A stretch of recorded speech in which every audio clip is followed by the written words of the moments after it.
Hello நண்பர்களே, welcome to mix media. நம்ம 2K kids எப்போவுமே வெளியில் போயிட்டு ice cream, dream cake, ice cake, jelly அந்த மாதிரி ஐட்டம்ஸ் எல்லாமே வாங்கி சாப்பிடுவாங்க. ஆனால் நம்ம வீட்டில் செய்யக்கூடிய ஒரு ட்ரெடிஷ்னல் ரெசிபீஸ் பற்றி அவங்களுக்கு தெரியவே தெரியாது. ஸோ அந்த மாதிரி நம்ம வீட்டில் ஒன்லி 3 இன்க்ரீடியன்ஸ் யூஸ் பண்ணி சூப்பரான ஒரு ட்ரெடிஷ்னல் ரெசிபி தான் நம்ம இன்றைக்கி செய்ய போகிறோம். வாங்க வீடியோக்குள்ளே போகலாம்.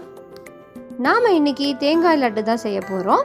அதுக்கு நம்ம என்ன பண்ணிக்கலாம் அப்படின்னா, தேங்காயை நல்லா திருகி எடுத்துக்கலாம்.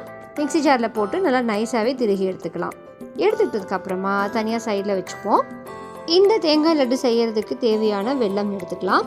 எடுத்து ஒரு சாஸ்பேனில் போட்டுட்டு அதுக்கு தகுந்தா போல் கொஞ்சமாக வாட்டர் ஆட் பண்ணி சைடில் கொதிக்க விட்டுருவோம். கொஞ்சம் நேரமாக அந்த வெல்லம் எல்லாமே கரையட்டும். வெல்லம் கரைசல் ஆனதுக்கப்புறமா அதை எடுத்து நம்ம ஃபில்ட்ரு பண்ணி எடுத்துக்கலாம்.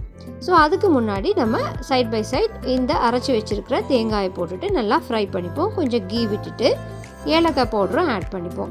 ஆட் பண்ணி நல்லா ஃப்ரை பண்ணிக்கலாம். இப்போது நம்ம ரெடியாக வெள்ளைக்கரைசலை எடுத்து வச்சுருக்கிறோம் இல்லையா, அதை வந்து ஃபில்ட்ரு பண்ணி இது கூட ஆட் பண்ணிப்போம்.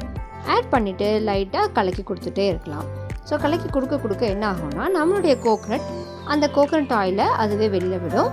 ஸோ நல்லா குயிக்காகவே நமக்கு வந்துட்டு அது ஒரு கன்சிஸ்டன்சிக்கு வந்துடும்.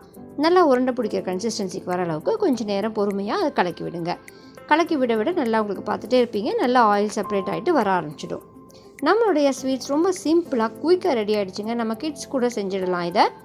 ஸோ இந்த மாதிரியான நம்மளுடைய ஃபேவரட்டான ட்ரெடிஷ்னல் ரெசிபீஸ் எல்லாமே நம்ம குழந்தைங்களுக்கும் சொல்லித்தரணும். ஸோ அந்த மாதிரியான ரெசிபி தான் இன்றைக்கி செஞ்சிட்ருக்கோம். நல்லாவே அது வந்து இப்போ ஆயில் செப்பரேட் ஆகி வந்துடுச்சு. இப்போ அதை நம்ம எடுத்து வச்சுட்டு நம்ம உருண்டை பிடிச்சிக்கலாம். நல்லா திரண்டு வருது பார்த்தீங்களா, அந்த மாதிரி இருக்கணும். இப்போது நம்ம கொஞ்சம் நேரம் ஆற விட்டுருவோம். சூடாக இருக்கும்போது நம்மளால் உருண்டை பிடிக்க முடியாது. ஸோ கொஞ்சம் ஆறுனதுக்கப்புறமா எடுத்துகிட்டு லைட்டாக கையில் ஆயில் அப்ளை பண்ணிவிட்டு நீங்கள் உருண்டை பிடிச்சிங்க அப்படின்னா நம்மளுடைய தேங்காய் லட்டு சூப்பராக ரெடி ஆகிடும். இந்த தேங்காய் லட்டு டெசிகேட்டட் கோகோனட் பவுடர் இல்லை கொப்பரை தேங்காய் அதெல்லாம் யூஸ் பண்ணி கூட நீங்கள் செய்யலாம். ரெண்டாவது, நம்மளுடைய குழந்தைங்களுக்கு ஸ்கூலில் ஸ்நாக்ஸ் கொடுத்து அனுப்பணும் அப்படின்னா இந்த மாதிரியான ஸ்வீட் கூட பண்ணி கொடுத்து அனுப்பலாம். ஸோ அவங்களுக்கும் ஹெல்த்தியான ரெசிபி கொடுத்த மாதிரியும் இருக்கும். இதே மாதிரி இன்னும் பல ட்ரெடிஷ்னல் ஸ்வீட்ஸ் அண்ட் டெசர்ட்ஸ்க்காக எங்களோட சேனலை சப்ஸ்கிரைப் பண்ணிவிட்டு காத்துருங்க.